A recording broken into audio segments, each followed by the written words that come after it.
Hi, this is David with the RV Bushcrafters channel. Our first series on bushcrafting is going to be about David Canterbury's 10 Cs of Bushcraft. It's really a comprehensive list when you combine it with the Mountaineers list from the 1930s, and you overlay those. You have a list of every tool that you need and everything that you need to think about before you head out into the wilderness. But like anything else, a list is a list, and there's some knowledge that needs to go behind each list. And we're going to start with the first of the 10 C's today.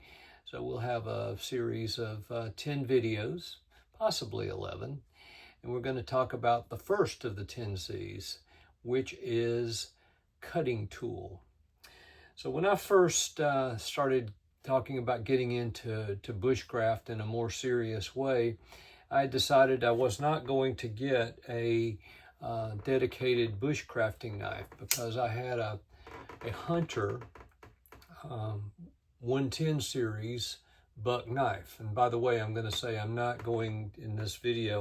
advocating any particular products or brands, just showing you what I've used and what I've learned with them. And the reason for my thinking that I did not need a dedicated bushcrafter's knife was that this knife is extremely sturdy. You can baton it, which means that you can hit it with a piece of wood as a baton in order to split things. And the mechanism's very strong, but if you're batoning with a folding knife, which is not ever a good idea, but it does work, if you take the pressure off the mechanism by setting it on what you're going to baton without the mechanism being fully engaged and you baton it, it works very well.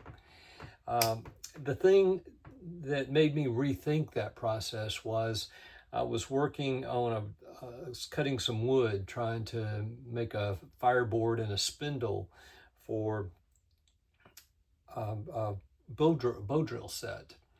And I was taking off large amounts of wood, and the sharpness of the edges of this knife for doing a lot of cutting and taking a lot of wood off at one time without wearing a glove, it can become very uncomfortable. And even with a glove, it's not the most comfortable knife in the world.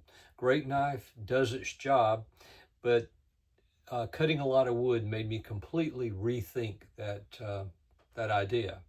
So what I did is I started researching bushcraft knives and survival knives, and I came up with the choice of the Moriniv Garberg, the stainless steel version. This particular knife comes in two versions. There's carbon steel and there's stainless steel. I'm personally a fan of stainless, even though a lot of people prefer just the carbon steel. But it is an excellent bushcraft knife. It has a Scandi grind, which means that the angle on the blade is the cutting angle. There's no secondary bevel from the initial grind on the knife.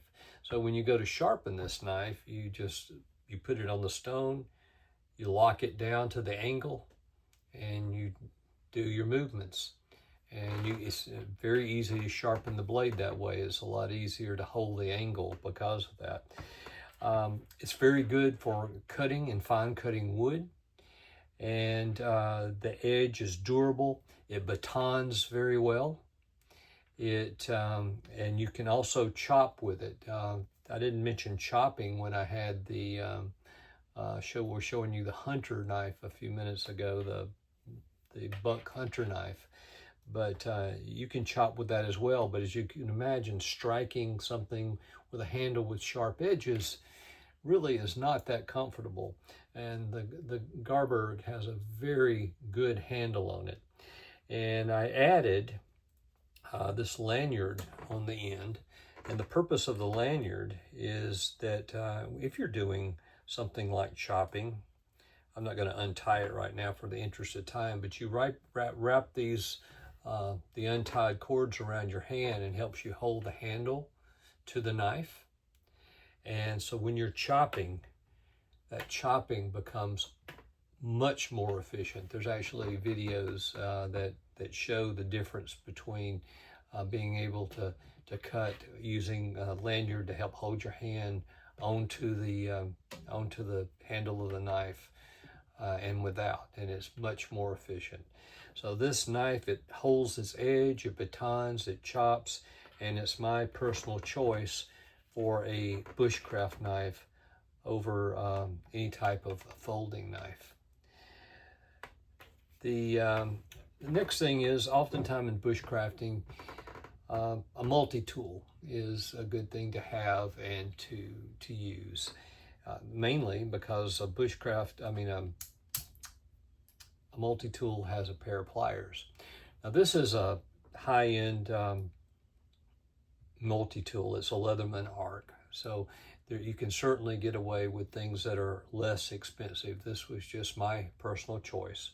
The arc itself has a set of regular wire cutters on it, and it also has hard wire cutters on the bottom for the thicker, more difficult wire to use. So that having that pliers and being able to grab. And by the way, these blades on the wire cutters are replaceable. So it makes it good when you wear one out. You can just unscrew it and replace it with a new blade. Also, other features, of course, have a blade, mostly operational with one hand. It's a MAGA cut blade. It's a very hard steel. It holds an edge very well, and it is very sharp. In fact, this knife and all of my knives, as a matter of fact, I keep to the point of being what would be hair popping sharp, which means as you just barely touch your skin and move the knife, it will pop the hairs off of your arm. And you have all the other tools that you would expect. One is a file. You have a file with that. It's got a coarse side and a less coarse side. It also has a hacksaw along the edge, so that can be handy. We also have a saw blade. Saw blade can be used in a lot of good ways. Like, for example, making a fireboard. If you're making a fireboard, you can speed up the cutting of the notch by cutting out the initial material in that notch with a saw and then finishing it up with a knife blade, and it really speeds that process up. Other tools that are inside, and they can be flicked open with the thumb, is you have a screwdriver with replaceable and reversible blades, regular slot, and then your Phillips on one end. And all of these blades lock into place, but everything that you could think of, can opener, for example, is here. All of that type thing, including scissors, which are also very handy in the bushcraft world, being able to cut with scissors. So I strongly recommend some type of reliable multi-tool for bushcraft purposes. And last but not least, it's not always comfortable or convenient to carry something as big as a Hunter or a Morniv Garberg or an Arc multi-tool with you. So I have my everyday carry that I use, that if I'm not out in the wilderness and I don't expect needing to use those things, I just a standard Victorinox Swiss Army knife. I've had this knife for about 30 years. It has the 2 blades, 2 screwdrivers, and a saw, which I use quite a bit, working with fire, creating fireboards and things of that nature. It also has an awl on it, an awl, and a corkscrew, and of course your tweezers and your screwdriver are there. So the point is this: I think a dedicated bushcraft knife is an excellent idea. It does not have to be high-end as this Garberg is. Morniv makes knives, if you're interested in that brand, that are not full tang like this one is. In other words, the blade does not go all the way to the end, but they're very strong. They'll handle any type of bushcraft situation, and there's other models as well. But anyway, the importance of a cutting tool cannot be underemphasized. Need a quality blade. They need to be sharpened and maintained. I will say that if you're looking to learn how to sharpen blades, there's a channel on YouTube called Outdoors 55 that is pretty much the know-all everything about sharpening all types of blades and the right way to do it. So you might want to check out Outdoors 55 as well. I learned a lot I've sharpened knives for years, and I learned a lot from that channel. So that's our first of the David Canterbury's 10 C's, the cutting tool. We'll be back with the next one, which will be combustion. So we'll probably be outside for that one. Not a good idea to do combusting on the table inside your RV. So until next time, please subscribe, like, help us get this channel fully launched, and we'll see you in the next video.